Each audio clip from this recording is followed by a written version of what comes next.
Good afternoon. I'm George Latimer, Westchester County Executive, and welcome to our weekly Westchester update for Monday, April 18th.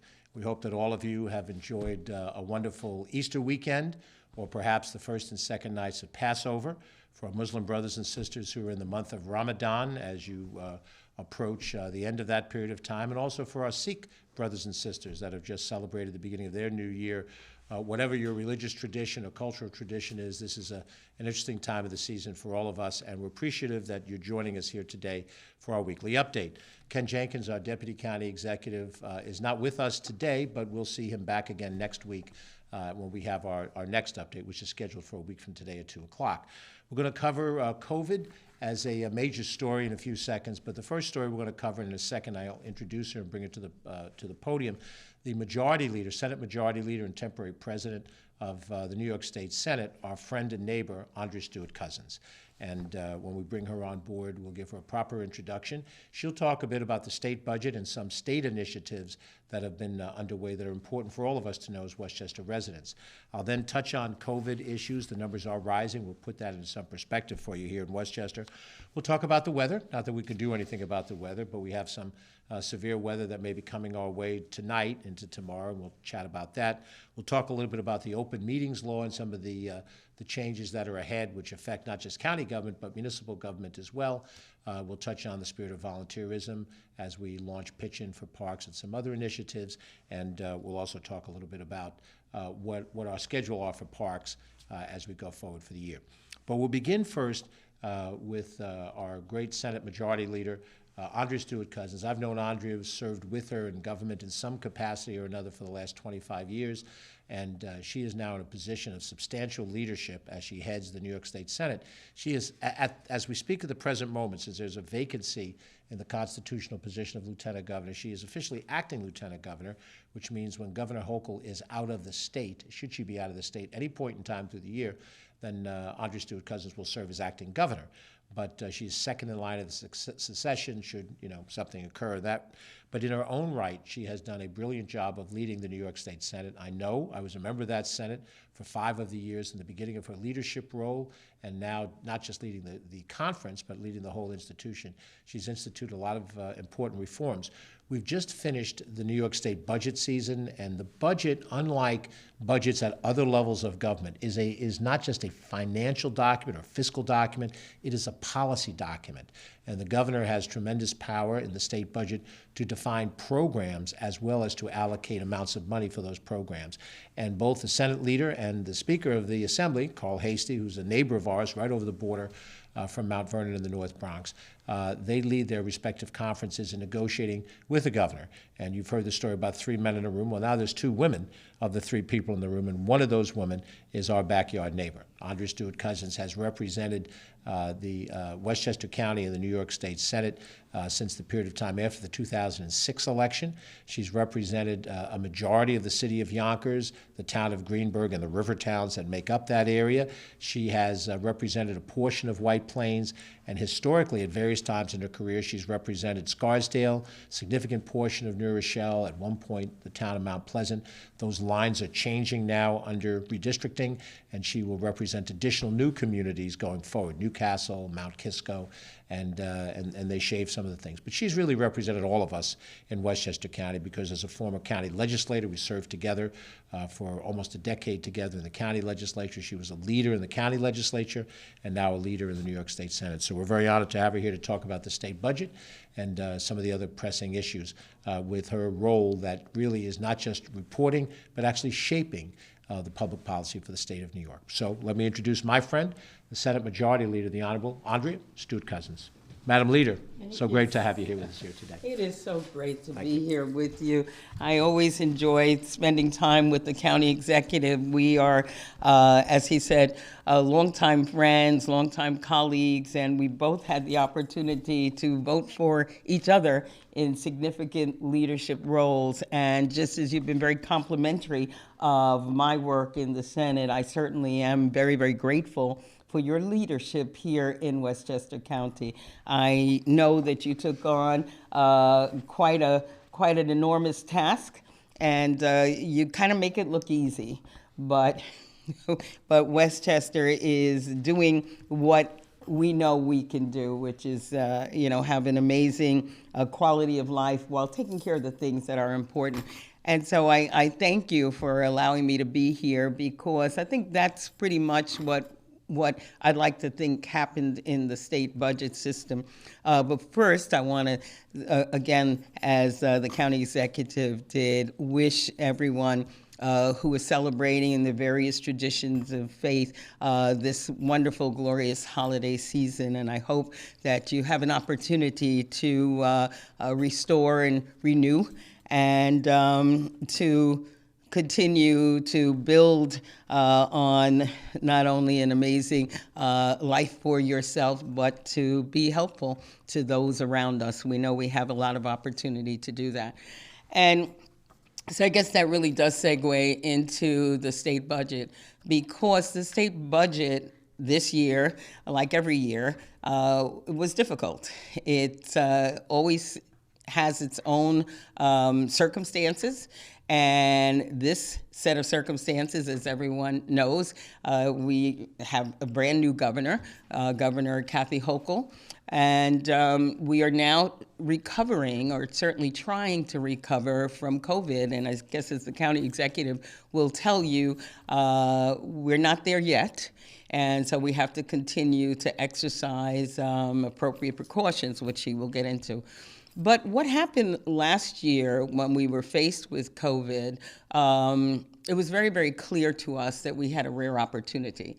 We had a rare opportunity because we had an infusion of federal dollars, and I again want to thank Senators Schumer and Gillibrand and our congressional delegation, because they brought home billions of dollars that allowed us to address a lot of the issues that were facing our state as a result of COVID. We wanted to take that emergency as an opportunity to really look at what was going on and the fissures that we knew were in our society and how impactful it was to so many people, and try and make sure that as we recover, that we give the foundation that's going to be needed for us not only to get out of the pandemic, but to continue to thrive. And this second year post-COVID, quote unquote, was the opportunity to continue to build on that. And I think we were able to address so many of the things that people care about while continuing to invest in those areas that we promised we would invest in. These, I believe, are historic investments. We made historic investments in childcare, in education. This budget boosts small businesses and provides for a tax break for working people and families. It stands up for those who stood up for us during the peak of COVID, and it delivered economic relief at the gas pump. It delivered property tax relief. I really want to say that I want to thank my members, my amazing Senate members, many of whom serve here in Westchester County, Senator Shelley Mayer, Senator Pete Harkin, Senator Reichlin Melnick, Senator Jamal Bailey, Senator Alessandra Biaggi on the Senate side for the work during this budget. And of course, as the county executive mentioned, my colleague, Speaker Hasty, who leads the Assembly, and we have amazing Assembly delegation from Westchester as well, and of course, Governor Kathy Hochul. So let me just give you a few of the finer points. There is a lot in this budget. It was over $200 billion, so there is no way that I can cover everything today, but I want to at least give you some of the salient points so that you know where your money is going and what kind of things we're focused on. Let's talk about tax relief. This budget accelerates the middle-class tax relief. You may remember that the former governor had talked about a middle-class tax relief, and it was stretched out to 2025. we decided that it's time for that middle-class tax relief now, and the change will give $162 million of relief to taxpayers this year, and next year it will be a $615 million relief to, again, middle-class taxpayers. And this will be accelerated, so you will experience that as of next year. We also made sure we gave relief to small businesses. There was $100 million in tax relief for small businesses, and that was done by increasing the amount of taxable income for small businesses under $250,000. We've invested in the arts, and I'm very, very proud of this because there was an additional $50 million for arts and cultural recovery. But right here in Westchester, we were able last year to provide $1 million for Arts Westchester. And Arts Westchester is a granting organization run by the executive director, Janet Langston, who we all know, has been really an amazing champion for local artists and what they do in our communities, in our schools, et cetera. And as I said, we were able to get $1 million last year. Of course, because we are still coming back and the arts are so pivotal to our being able to heal as a community, Janet came back and said, what about another $1 million? It seemed that Arts Westchester was not the only arts organization that needed this additional boost. And so what we've done is put $10 million aside for regranting agencies, just like Arts Westchester. Arts Westchester will get another $1 million, we're happy to announce, but so will regranting agencies outside of New York City, like in Buffalo and in Syracuse and in Rochester and out on the island, in order to also recover, because we've seen during these very, very difficult times how the arts can really, again, bring community together and heal. So we were happy to do that. Things that people were talking about from the very beginning, like alcohol to go, became a reality in this budget as well. And I know that has been kind of a saving grace for so many of our restaurants that were really suffering during this COVID pandemic. So we've made alcohol to go part of law. And you can't just buy a bag of chips, though. You do have to buy a substantial meal, and then you will be able to take your alcoholic beverage to go. And again, we didn't do that in a vacuum. We want to also take a look at the alcohol and beverage regulations. A lot of these regulations have been, in effect for generations. And so we've also set up a commission where we will be looking at the ABC laws and how we can come up to the times as it relates to alcoholic beverages. And so while we're doing alcohol to go, we'll also be studying the entire licensing in the industry to make sure that we are doing the right thing in all aspects. Speaking of that, most of you realize that we did legalize recreational use of marijuana. But what we did last year in the budget was make sure not only that we legalized marijuana, but that the revenues would be going to communities that had been most hurt by the disproportionate application of marijuana laws. So many communities of color in particular had really, really suffered greatly because of the way the law was applied. So during this legalization process, which we know is a multi-billion-dollar industry, we do want to make sure that there are communities that have been disadvantaged that will be able to be advantaged. And in this budget, we started with $50 million of social equity funding opportunity.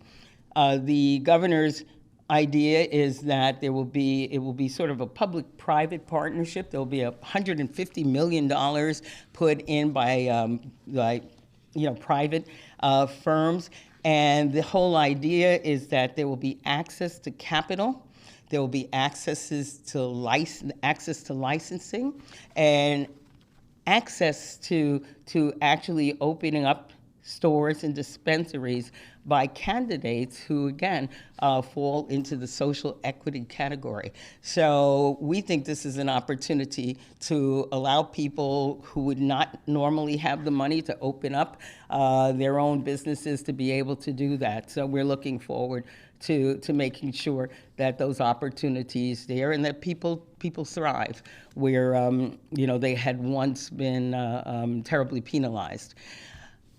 The underscoring all this, though, for us is education. Education, as we know, is the key.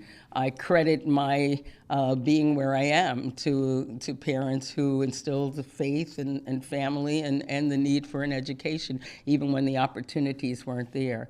And during the crisis of this pandemic, last year, we resolved that we would finally pay the money that has been owed to school districts across the state in foundation aid. It had been owed for decades, and we decided that we were going to make sure that every school district had the foundation aid that was owed to them by the state.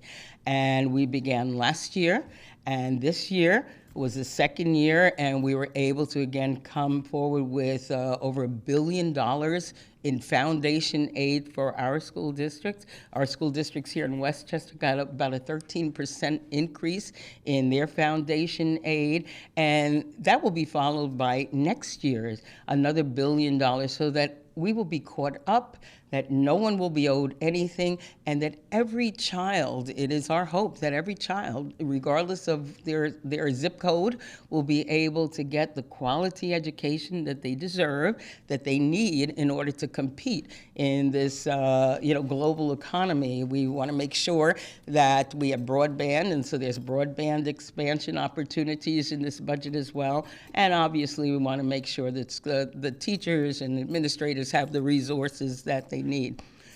Also, we built on the idea that we want every child to enter into the school district prepared. So we have added another $100 million, again, building on what we began last year to expand universal pre-K. Universal pre-K, before we tackled it last year, basically meant universal pre-K for New York City.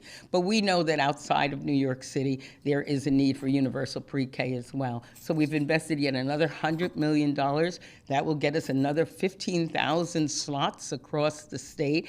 And again, this allows, no matter where a child is, that they can enter into a learning and nurturing environment and ultimately be ready for school. Again, we are building on this, and we expect by next year we will have 100% availability of universal pre-K.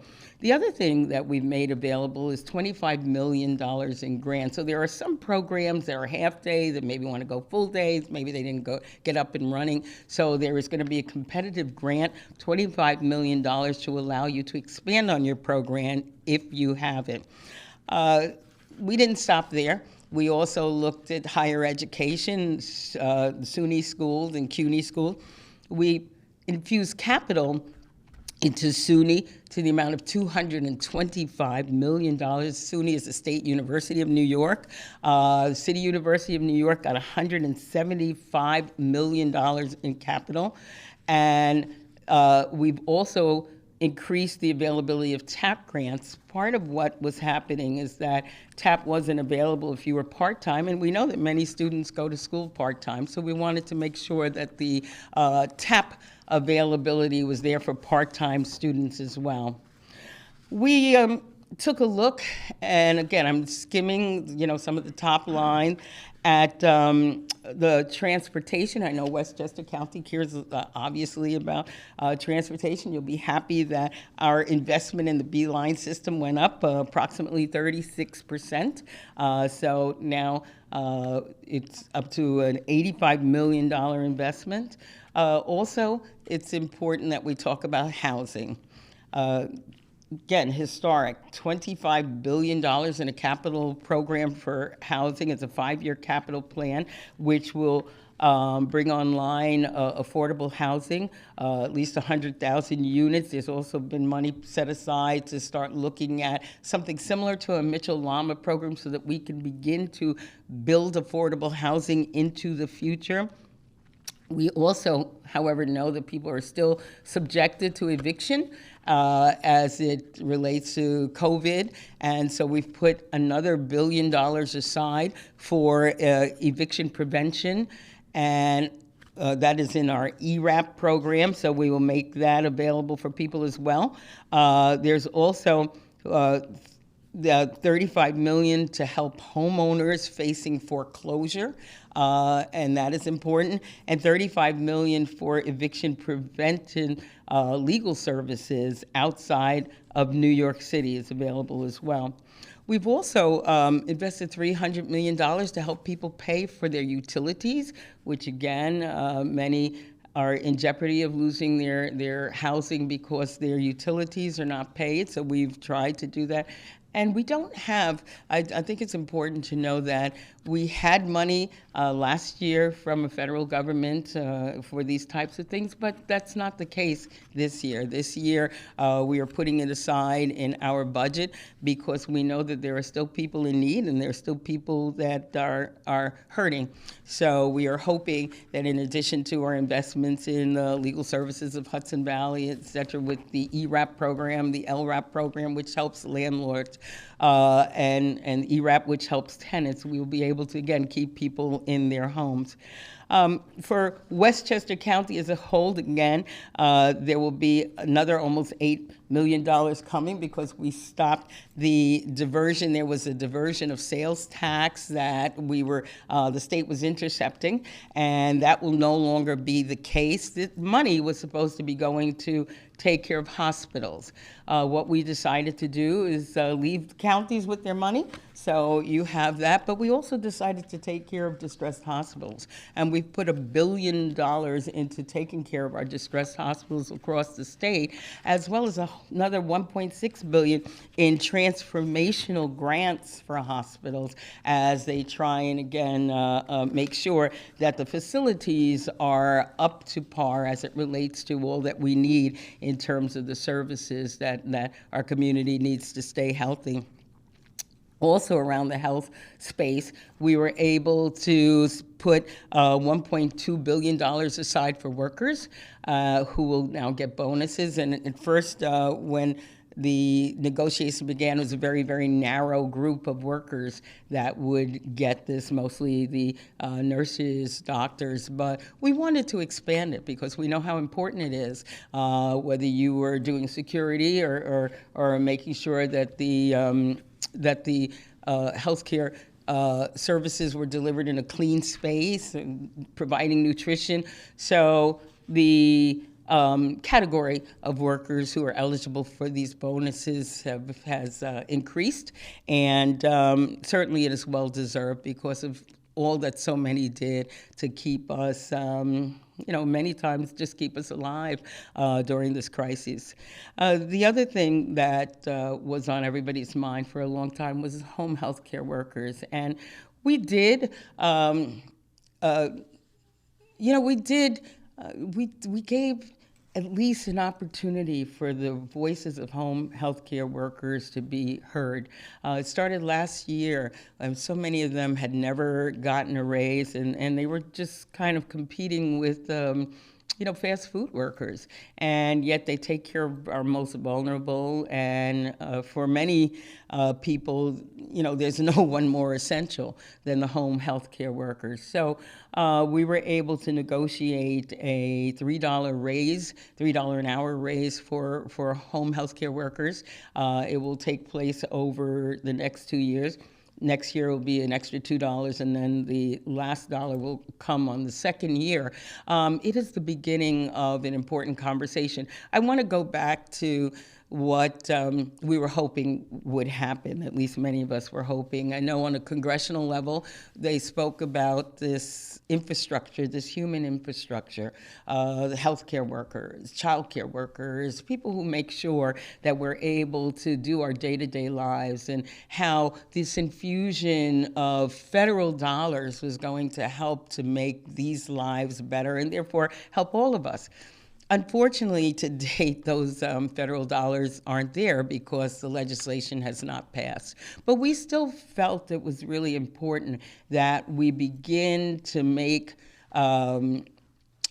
healthcare workers understand that they are valued, that it matters that they are on the job. And so this is a conversation that will continue, I hope, and I would hope that it will also continue on a federal level because, again, certain things, you almost can't pay enough for, and we value our home healthcare workers. And I think the same with childcare. Childcare has been a big conversation, and we know how important it is that not only from an economic standpoint, from a job standpoint, from safety for our youngest residents, how important childcare is. And that's why, again, in this budget, we were able to increase the availability of childcare. We are now bringing it up to 300% of the federal poverty level, so you can get a subsidy. It used to be 200%, but now if you're 300%, you will be eligible for a subsidy. The state is also paying more to child care centers. It used to pay about 69% of what it costs to run these centers, and now the state will be paying 80%, which means that there will be more child care facilities that I believe will take advantage of the higher rates, and also the higher rates will allow there to be hopefully higher salaries for child care workers who also fall into that category of essential workers. So many of our child care centers were open, making sure that workers were able to go to their jobs and knowing that their children would be well cared for. So again, this is a historic commitment. It will be about $7 billion over the next few years. And we continue to value these things that allow, again, for our economies to grow, for people to be able to work, and for our children, the investment that we have in our future to be able to be in safe, nurturing surroundings. I think I'll just touch lastly on bail reform, because that was also a big issue. It was kind of clear that this was on everyone's mind. I go back to why we did bail, why we changed bail laws in the first place. We changed bail laws because too many people were languishing for too long in prisons, jails, because they were unable to pay bail. And one of the most egregious cases that was really brought to the forefront, but sadly, not that unusual, was the case of Khalif Browder. And Khalif wound up spending 3 years in Rikers Island, mostly in solitary confinement, after he was accused of stealing a backpack and wasn't able to make bail. This does not seem to be the kind of quote-unquote justice that any of us are trying to achieve. What we did originally with bail reform was to make sure that if it was a nonviolent felony, if it was a misdemeanor, it was not a bailable offense, and so you wouldn't have to leave your home, your job, possibly lose your housing while you were languishing in jail because you couldn't pay a few $100s. We are in a place now where, again, you see a national spike in crime, And we are obviously, all of us, concerned about spikes in crime. We're also concerned about the proliferation of guns. We're concerned about mental health. And so there's been hundreds of millions of dollars of mental health resources that are in this budget to add supportive housing and supportive beds and open up beds in hospitals that have been closed, certainly around COVID. There's been more than $200 million put into communities, again, the violence interruption and continuing anti-gun, anti-crime provisions. And I also want to add that, as per usual, we continue to help fund the county police to the tune of $2.6 million as well for the patrols that they do on our state highways. But we also have made more gun crimes bail eligible, and we have made it clear that if you're repeat offenders, that you are able to be bail eligible. Apparently, the time that someone committed an offense and the time they were arraigned, which would almost take three to 4 weeks, if they repeated an offense in that time frame, it was not looked at as a repeat offense. So we have made sure to clarify that if it is a repeat offense, it is now bail eligible, and I think that should go a long way in order to discourage anything. I will say the data shows, and in this legislation we're also requiring more data collection, but the data shows that people who were released without bail under our bail reform, 98% of them showed up for their day in court without creating any violent crime or anything in between the time that they were first given, they were first arrested.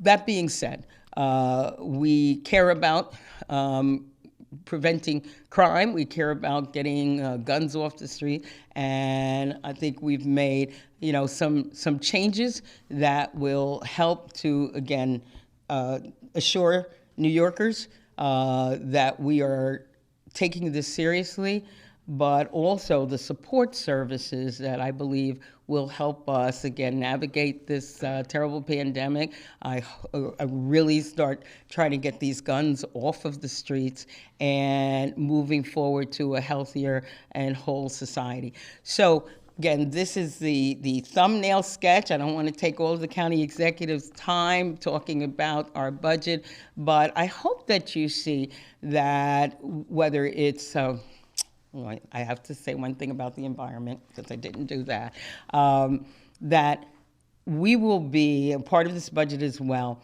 is an investment in our environment.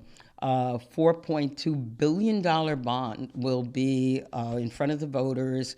Clean Water, Clean Air, Green Jobs Bond Act, Environmental Bond Act, that will not only shore up our infrastructure, take care of our sewage, sewer pipes and so on, wetlands, but also provide an electric vehicle charging infrastructure so that we can make that transition to cleaner energy. So I did not want to leave here without saying that we've made substantial investments as well, and a substantial commitment to a future of a greener, cleaner environment. So please, in addition to looking to see what this budget means to you, look forward to voting in November. Part of what we did, then the county executive was there in this budget, put $150 million towards Mount Vernon, a city that had been suffering and being fined, frankly, on a daily basis for an infrastructure that they could not possibly, with the tax base, ever repair. So $150 million in the county executives, also commitment on a county level, is going to be very, very helpful to making sure that Mount Vernon has the kind of future that it deserves. And that's what we are looking for throughout the state. And that's why it's going to be important that you support this bond act and support the environment. And again, I thank you for listening. And County Executive, thank you so much for giving me time to share some of the perspectives of the state budget. And I look forward to our continued partnership, which is of value to all of us. Thank you so very, very much. Thank you. Thanks very much. Thank you. Thank you very much, Senate Majority Leader, Senator Andrea Stewart-Cousins. And as you can see, as the Senator outlined these different issues, the connection between what the state authorizes in the budget process and the legislative process is essential to the counties, the cities, the towns, and the villages, and the way we interact together. And we're very fortunate. Andrea has spent over 10 years here in county government before spending the last 15 years in state government, and I had the privilege of serving here in county government and in state government as well. That interaction is essential. She mentioned a number of key points that affect us directly. When the state makes decisions about distressed hospitals that allows the county to reallocate our resources, we're able to provide property tax cuts. Those property tax cuts are not only credit to the county legislature and the county administration, but to the state legislature that makes those possible by the way they handle the relationship between the state government and the county government. She mentioned the funding of our of police. We have a fully funded police effort, $53 million in the county police. In part, we have full funding because the state has been able to support those things. So many times what you will see, and I think this frustrates citizens, is when one level of government throws another level of government under the bus for some problem. There are difficult problems. Some of those problems are resolved here in the county government, some are resolved in the state government, some are resolved in the federal government, and some in the municipal government. And it's the act of working together through those problems as opposed to, that's not my problem, I blame you for that problem. But I think the relationship that we have working with the state, and it's also something very important to mention, and I'll mention this because I had the experience of serving with the senator in the state Senate, in the state assembly. We see things from the perspective of Westchester County. There are many other parts of this state that are very different from Westchester County. And there are things that we can do in Westchester County within our resources that can't be done in other parts of the state, in the most urban parts of the state and in some of the most rural parts of the state. I sat in the chamber next to representatives of Western New York, and their county structure, economic structure, doesn't allow them to do the things that we can do in Westchester. So we have to be mindful that the state legislators are legislating for the whole of New York State, not just for those things that affect us in Westchester County. And we're grateful that Westchester has a seat at the table through Andrea and her colleagues. I was just with Senator Shelley Mayer earlier today in New Rochelle as we were visiting some seniors and talking about some of the issues there. So I think that ongoing relationship is critical. It makes a big difference to you, the individual, because from your perspective, you may not care specifically about what the county does versus the state versus the town that you live in. You just want to know that there's a response to the problems that you see. And I think, Andrea, what you've shared with us really shows a significant response in these things. I would also mention your leadership and the leadership of others that reflects the growing opportunity for there to be a full casino in Yonkers, which will be a big financial boon to the city of Yonkers, to the school district in the city of Yonkers and the state legislature. Your leadership has helped make that happen in this budget and so many other things. So we're grateful that you could spend some time with us. And I know that Senator Stewart-Cousins will be in her communities across the county in a greater detailed update on very specific things, school aid, community by community. That's a very good story to be told. And we thank you for your leadership, Andrea, and I thank you for your friendship. Thank you. Very happy you're here with us today. And certainly the senator, as busy as people say I may be, she's got a whole state to worry about. I have a county, and a county's big enough, but the state is pretty immense. And her leadership really extends from one end of that state to the other. So we're grateful to her presence here today. Senate Majority Leader Andrea Stewart-Cousins. So we are going to move on to talk about COVID and some other things. You know, the senator has a busy schedule, and we'll continue on her agenda today. In the time that we have remaining, let me highlight, first of all, where we are in COVID. The news is changing for where we are today, where we had hoped to be today as we enter what we hope will be the spring. We do have some weather, which we're going to talk about in a second, that may question whether we're in the spring or not. But for the sake of the argument right now, we'd all hoped that the numbers were going to get on a progressive line much better, and we have seen some expansion because of this subvariant of COVID, We saw the Omicron variant in the beginning of the year in January have a tremendous increase in the number of cases, and then that number receded as we went through the end of January through the month of February, and we got down to very low numbers by the time we got to the 1st of March. Those numbers now are rising. Where we are in the most recent calculations, we have slightly over 3,000 active cases of COVID in Westchester County, just Westchester County alone, 3,102 at last look. That is significantly above the 925 cases that we had a month ago in the middle of the month of March. Hospitalizations are up a little bit. 52 people hospitalized countywide. A month ago, we were 37 people hospitalized. The fatality numbers still remain lower than they were a month ago, and that is a good sign. A month ago, we had 6 people that passed away during the week leading up to the month ago.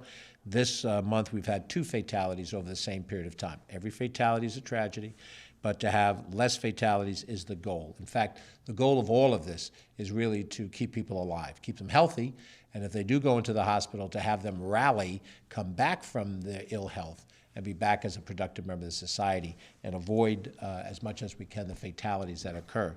But the numbers have been rising. The positivity rate or the infection rate, depending on how you want to discuss it, has been rising over the last few weeks. Over the last 4 or 5 days, we have broken the 6% number, meaning of every 100 people tested, 94 test negative, 6 or more than 6 now test positive. And we're approaching the point at which there would be 93 negatives and 7 positives, and right now that appears to be the spread of the variant.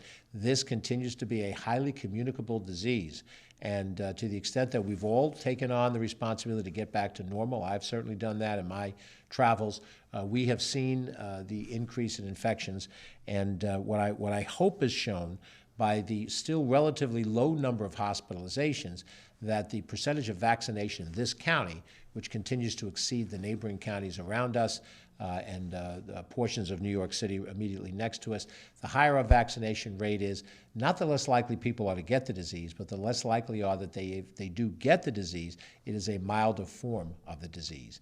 And I think that's something very important to recognize. Until medical science gives us a cure for the disease in which you get it, contract it, you take this for 2 days and COVID disappears, until that day comes, we're going to have to work with the vaccination that reduces the likelihood of severe impacts, reduces the likelihood of getting it but does not eliminate it, and where appropriate, mask wearing to avoid the spread of it. Now, there have been no mandates that are currently in effect outside of the federal mandates that affect our transportation and a couple of key healthcare units. You are still required to wear a mask if you go into a nursing home or into a hospital. That makes logical sense.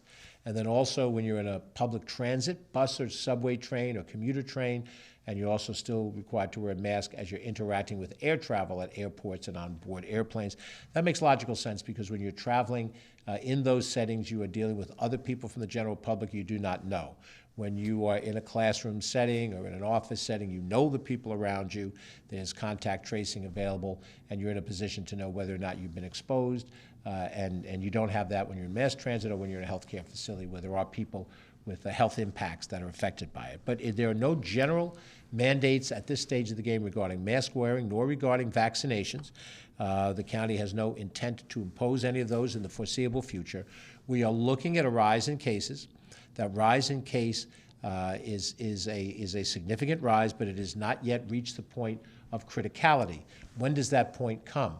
The point may come when we break 5,000 or 7,000 active cases, but it is more important when we wind up breaking the number of hospitalizations of a certain level. We have in Westchester County 2,700 hospital beds altogether. We have never reached a point of more than 50% of those beds being needed for COVID-related patients, or in essence, we've never reached the point of 1,000 people requiring hospitalization. That's actually about almost a third, a bit over a third of the total of 2,700 beds. The most we ever had was about 700 individuals that were hospitalized at the same time. If those numbers stay low, it means that you contract the disease, but you fight off the disease through your natural antibodies and by staying home, by getting rest, by taking good, normal care of yourself, and you go through a period of time of some impacts, whether it's a respiratory impacts, a fever, or what have you. And in some cases, people who test positive have no symptoms. They're asymptomatic. It's a very strange disease, and I'll let medical science tell us what they learn about the disease as we go forward. But it is important to note that right now we are seeing an uptick. We're watching it carefully. If we reach some point in the future where future action is taken, we reserve the right to take that action. But we have no philosophical plans to do things to reduce the society. In fact, we're going to talk a little bit about what our intent is to continue our recreational programs for the year as close to normal as we can. We all crave normalcy. I do, you do. We all accept that we want to get back to a normal way that our society operates. Our society does not, as a rule of thumb, wear masking when there are issues, unless they're very severe issues for an individual. Our society in general does not accept that social distancing is a structured way to deal with other people. We are up close and personal in our dealings. I come out of a background in sales and marketing, and what was more social than the art of selling to another individual and doing so perhaps in a social setting, trade show, or over a meal with a potential client. Those are just de rigueur parts of the life that you experience. And of course, campaigning for public office is up close and personal. So the things I've done in my life make me want normalcy every bit as much as you do. We will be prudent, as we have been in Westchester County. We think from day one, going back to that week in March of 2020, when the first documented cases appeared, we have been reasonable and prudent and responsible in our reactions, taking greater actions when the numbers merited it, reducing those implemented steps when the numbers did not merit it. We hope that we will see a diminution in cases, but what we hope will happen and what does actually happen might be two different things, but we will take action that will reflect that. I think each person has to make an assessment with their medical professional about what their vulnerability level is. I'm of a certain age. I've not been shy to mention that I am late in my 6th decade, approaching my 7th decade. I feel pretty good, but I have to make an assessment on my health, and you do as well, whatever your age is. If you're in your 20s, your 30s, your 40s, if you're of advanced age in your 80s or 90s perhaps, do you have an underlying health situation? Consult with your doctor. Do not do it on the internet with Dr. Google. Consult with somebody who knows your certain circumstances. If you have respiratory issues, if you have healthcare issues like diabetes or hypertension, things that could make you more vulnerable to the disease, then let that advice drive you in the direction of the actions you have to take. I have been vaccinated 3 times with booster shots. We're all learning about what the efficacy of the 3rd and the 4th shot may be.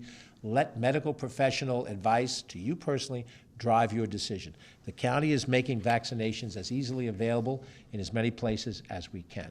We no longer provide vaccinations at Westchester County Center. We have eliminated that so we can get back to normal at the county center and hopefully have that facility function as a recreational facility. But we have set up satellite locations, and we have our 2 health clinics that continue to provide vaccinations. We have a health clinic in Yonkers at 20 South Broadway. We have a health clinic here in downtown White Plains at 134 Court Street. And in the coming week, we make available vaccinations. Appointments are encouraged, but walk-ins are accepted. But it is better to call ahead to get an appointment. We think that's the wiser thing to do, so you know that at a certain date, time specific, you can come in and get the vaccination that you need wherever you are in the vaccination realm. If you're getting your very first shot, your 2nd shot, or your 3rd shot, or your 4th shot, all of those are timed out. Yonkers on the 18th, which is today, the Yonkers Clinic is open from 4 p.m. to 7 p.m. It is open in general on Mondays, and that's where you'll get the 1, 2, your first shot, your 2nd shot, and your 3rd shot, also known as a booster shot. We have canceled today's scheduled vaccinations at the Municipal Housing Association in New Rochelle. That is canceled for today. Hopefully the individuals who did in fact have appointments have been informed directly. If you are planning to stop by there today, we announced it previously, that has been canceled. There'll be an alternate time and place for you to act. But today, Monday the 18th, if you're watching this, at the Yonkers Clinic from 4 to 7. On Wednesday, there will be vaccinations at the New Rochelle High School gym. New Rochelle High School is on Clove Road, almost in the dead center of New Rochelle, just 1 block off of North Avenue, easily reached. All 3 shots available. That operates at 6:30 in the evening. This Friday at the White Plains Clinic here, downtown White Plains, 134 Court Street. That's between the Post Road and Quaropus. Fridays, almost all day, 9 a.m. to 3 p.m. Once again, appointments encouraged, but not required. This Saturday, we will have a in the field opportunity for vaccinations, satellite location on Saturday, the 23rd of April at the Peekskill Middle School cafeteria, 10 a.m. to 2 p.m. at the Peekskill Middle School cafeteria coming up this Saturday. And each Monday we'll announce the satellites that are coming up for that week so that you have an idea of what's happening and you'll have the access to be able to make those appointments. There are specific hours of operation. Testing is also available at the Westchester County Center. We still have made testing available. That does not impact our decommissioning of the main floor, which is where the vaccinations occurred. So there is an area for continued testing at the county center, even as we try to restore the county center. So that's at hand. And we have certain dates each week, Monday, Tuesday, Wednesday, Thursday, and Friday, different times each day for testing. And we now have great availability of at-home testing. Members of the state legislature, those of us in county government have available at-home tests. Those at-home tests are helpful in you being able to know if you've been exposed to COVID. They will tell you if you've been exposed. A negative at-home test may not be definitive, so depending on how serious your exposure was and your concerns, if you're symptomatic, but you take an at-home test and you still test negative, you will want to probably go on to get the PCR test. That's the one that takes swab in your nose or elsewhere. And then you can contact the public health department here, county health department, Westchester County, for more information that relates to that. So all of those situations tell us that we continue to monitor COVID.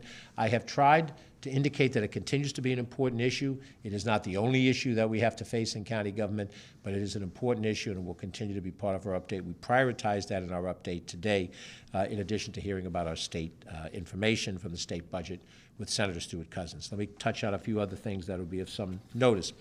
Every other Monday, we have a municipal call in which local elected officials, generally mayors and supervisors of towns and villages and cities, and members of the Westchester County Board of Legislators, or state legislative delegations or their staffs, and our congressional delegation or their staffs get on a phone call where we share some information. Some of what you hear today, public information from the public, some of it inside baseball that affects those in government that have to operate those local governments. This is something we've been doing since the beginning of the COVID outbreak. We will have one of those conference calls today at 3:30. One of the topics we're going to touch on is important baseball for those who run governments and have legislative bodies, village boards of trustees, town boards, and city councils, and also have a host of boards and commissions that are voluntary, zoning boards, planning boards, very important, regulatory authorities on the municipal level. We at the county level have a host of boards and commissions.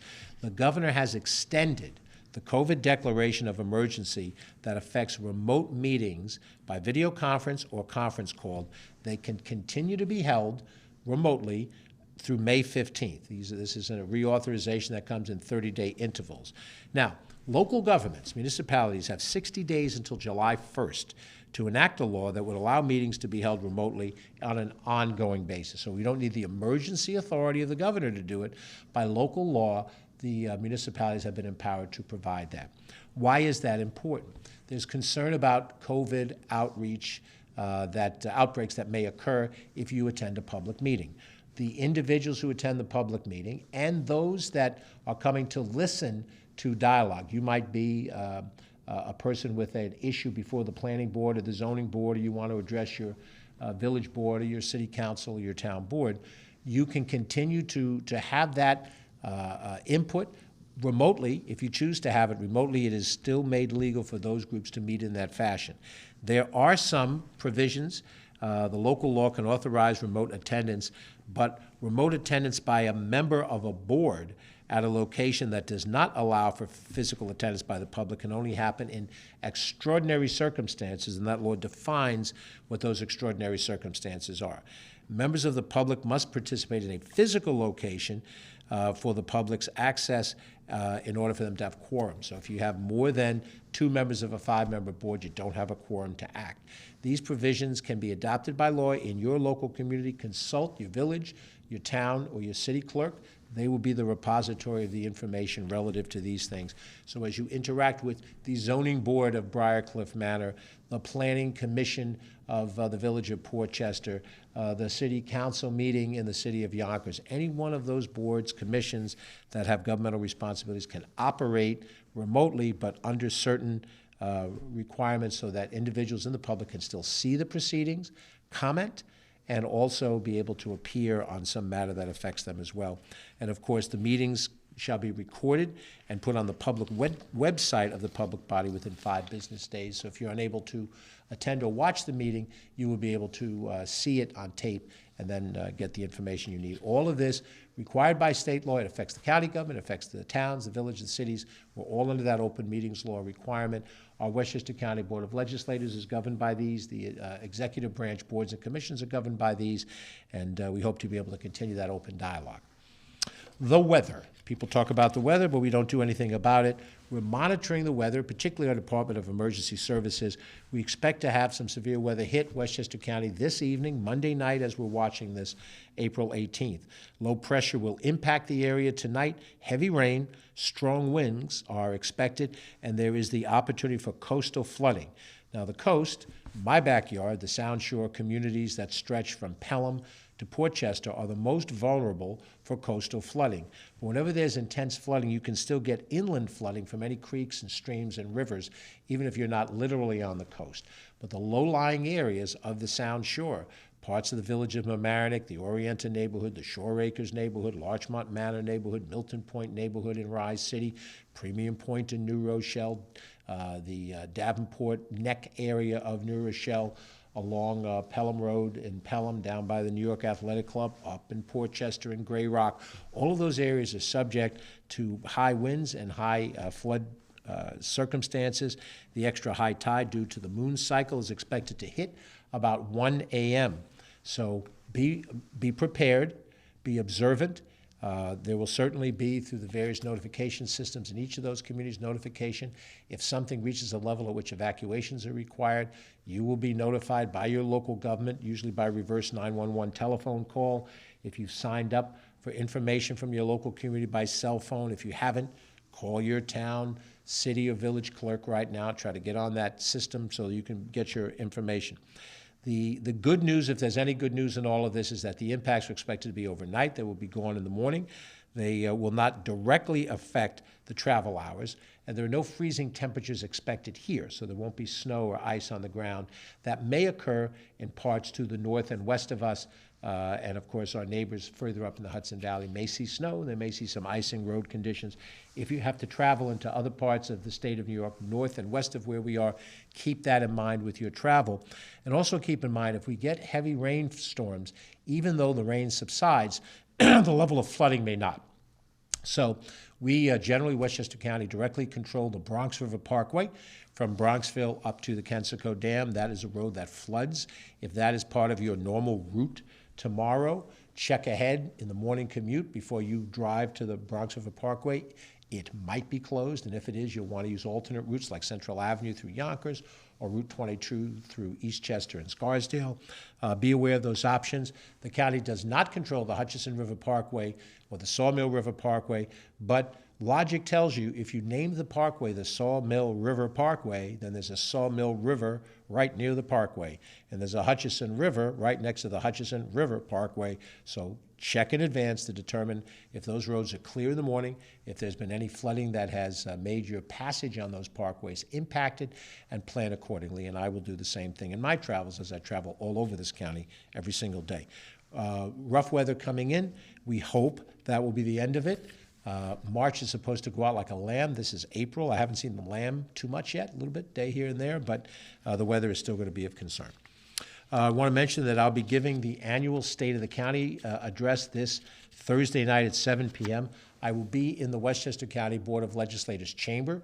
5 years ago, we asked to return to the chambers. That is the proper place for the speech. However, because of COVID restrictions, the chamber will not be filled, so you'll be able to watch it on Facebook at facebook.com/WestchesterGov. It also may be broadcast on some local medias. Perhaps News 12 will be covering some or all of it. But in whatever way, you're welcome to watch it live. It'll certainly be available on tape through the Westchester County government webpage, so you can watch it.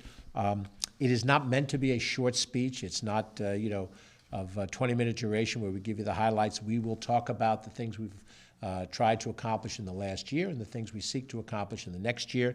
It is primarily meant, as all of these speeches are, State of the Union, State of the State, State of the County, then your municipal State of the City or Town addresses, to be addresses of the executive branch to the legislative branch, to inform them how the executive branch views the status of where we are at this moment in time on an annual basis, and some of the initiatives that we look forward to working with together. So by definition, it is more detailed than just a thematic speech would be. So it's long.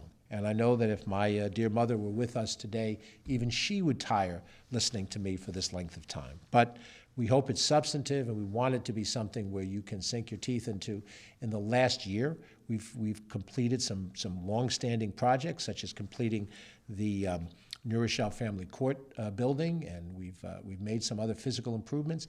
We have some improvements planned for the next year as well, physical improvements and legislative initiatives, and that will all be covered in the State of the County message, 7 o'clock on Thursday night, this coming 21st. We have launched a global information system, GIS mapping, for MWBEs, Minority and Women Business Enterprises. The Office of Economic Development is giving this new tool which allow people on the web, internet, to connect and gain access to opportunities within the county. This new web-based mapping application was developed by the Westchester County Department of Information Technology GIS program. It provides a comprehensive view of all businesses that are registered with the Westchester County Minority and Women-Owned Business Program, so you can spotlight and connect to those businesses. We are trying to help those businesses, generally small businesses, sort of get up to first base, compete on a level playing field with some of the more established businesses. You can get detailed information from this application on each business, and the functioning like filtering business data by categories, depending on what your interest is. You'll be able to filter the businesses, and finding nearby businesses based on an address, other infographics. So if geography matters to your consumption of a product or service, you'll be able to use that. In other words, you want to shop or do business with somebody near you based on where you live or where you work. We're trying very hard to make these things more accessible. I want to directly compliment Bridget Gibbons, who is our Director of the Office of Economic Development, Martha Lopez, who's Director of Minority and Women-Owned Business Development. Both Martha and Bridget are part of our executive team. They've worked on this with the tremendous assistance of Marguerite Byrne, who's our Commissioner of Information Technology, and together they've identified 2,510 MWBE registered businesses. 1,400 of those are owned by women, and there's a host of different specialty areas: professional services, construction-related services, communications, products, supplies, and organizational management. And there are MBEs registered all over the county: Yonkers, Mount Vernon, New Rochelle, Greenburgh, you name it, it's all out there. And this is a tool to use. Not everybody who sees this update, this will affect them. They don't necessarily feel the need to check these things. But for those that can do business with smaller businesses, this is an important tool, and look for it. And you can start by consulting our website, Economic Development, and go from there. I want to highlight that this week is National Volunteer Week, April 17th through the 23rd. The theme for this week is volunteering is empathy in action, the actual doing of things that show how much people care, empathy. And it's important to show that connection between volunteerism and empathy. This is a profoundly human connection, and in a society for the last 2 years where we've had less human contact because of the coronavirus outbreak, it's important to highlight that. Westchester County particularly benefited from Volunteer New York, the organization, and how many volunteers they were able to generate to help us at our vaccination site at the county center. That was essential. We did not have enough permanent staff for the county government to run a vaccination clinic of that magnitude over and above all the other responsibilities that we have in county government for which our staff has been structured. That volunteerism was critical to us. In fact, we just did a little promotional photograph with some of those key volunteers from Volunteer New York. We appreciate that.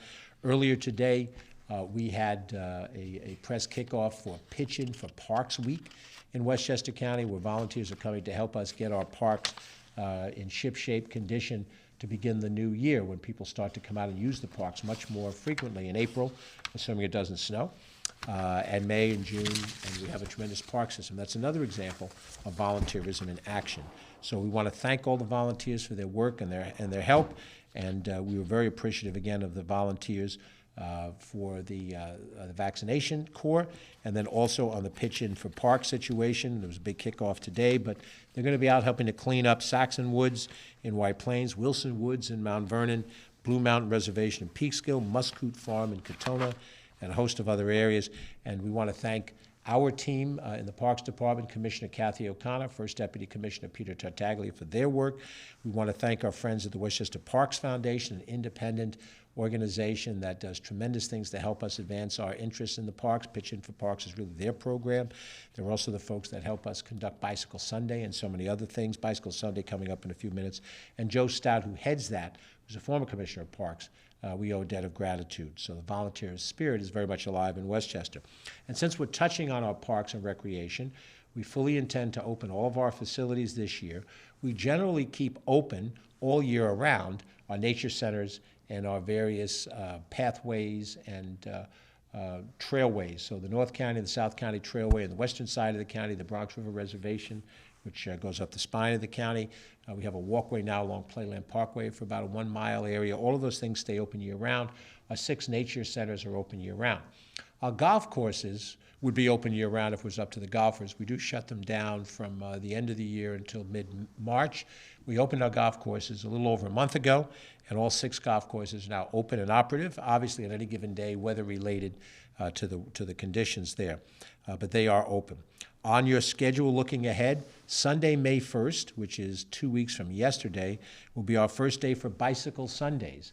And those begin on weekends. Traditionally, they were in May and June, and then again in September and October. The last 2 years, because of COVID and because of the generosity of some of our donors, we were able to keep open Bicycle Sunday all throughout the summer, July and August weekends as well.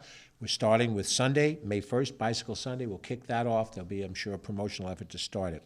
Next up after that, at the end of May, we'll open our 2 beaches, Glen Island Beach on the Long Island Sound side, and Croton Point Park Beach on the Hutchison side. Those are both open on May 28th, and that's Memorial Day weekend. Playland Beach is part of the Playland complex, which the county does not operate directly. Standard Amusement operates Playland, including the beach, and they will make announcements about that. That has traditionally been the 3rd beach. You know that we did not have Glen Island available to us the last 2 years at the start of the beach season, but we got it back from the state because we put Glen Island aside for testing purposes. So now we're happy to have Glen Island back in the mix of things. Glen Island on the Sound Shore side, and Croton Point Park Beach on the Hudson side. That's coming at the end of May. And then at the end of June, we open up our 4 pools, Saxon Woods, Wilson Woods in Mount Vernon, Saxon Woods in White Plains, and 2 in Yonkers, Tibbetts Brook Pool and Sprain Ridge pools. Those pools were closed for many years, reopened in 2019, have remained open since. The Playland pool is under reconstruction. This is the 2nd year that it will not be available, but it's getting close to being put back into business, and certainly by 2023, we look forward for that pool to be back in the mix. And it'll be reconfigured. We'll talk about that more on another day. It'll be reconfigured in a way that we think will be more usable for the people that would go to Playland at that period of time. So a fair bit to talk about. Certainly, we've had a substantial report from Senator Andrea Stewart-Cousins as our governmental partner. Every one of these updates, we include individuals from local government or statewide government. We've had Tish James here in the past, our state attorney general. We look forward to having Tom DiNapoli join us, the state controller at a future date, other members of our state legislative delegation. And of course, we've had mayors and town supervisors join us, and we'll continue to have that as we go forward. Catherine Chaffee is in the room, our Director of Communications, with no doubt a question or two from the press. So, Catherine, what questions do we have? The first question we have is from Jonathan Gordon from News 12 Westchester. He asks, today a federal judge overturned the federal mask mandate for public transportation, including airplanes. How is the Westchester County Airport planning to address this change? Well, the first thing that we always look for whenever there's a court judgment of that nature is, will some higher court impose a stop action on the lower court action? This has happened with redistricting. It's happened in the past with the state mandate, where a lower court judge makes the decision to rule, and then a higher appellate level comes in, has a stay of that order so that the parties can argue on appeal. I'm not a lawyer by profession, but I've been in government long enough to know that there's usually an immediate appeal. So I think, Jonathan, the correct answer for us is we're going to continue to implement what we're told is the mandate unless we are directed to do otherwise by federal officials. And I assume it'll have to do with whether or not they go to court and they get an immediate stay of the lower court judgment. If we're ordered to lift the mandate, then we'll lift the mandate. As I alluded to before, that would affect our Beeline bus system and the operations at Westchester County Airport, both of which are governed under this mandate.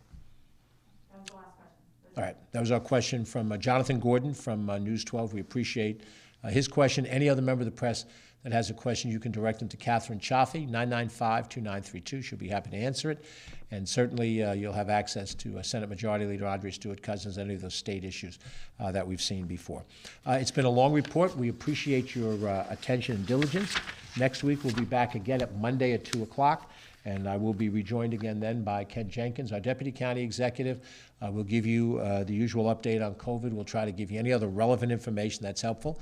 As I said, I know this is a long report, but hopefully with some substance for you. I gave you some dates of when some of our recreation is going to open up. We told you about open meetings and about volunteerism as well. So hopefully some information that's of value to you. I'm George Latimer. Thanks for watching. Be safe, and we'll see you within the week. And maybe we'll see you Thursday night when we give our State of the County address. Have a good day.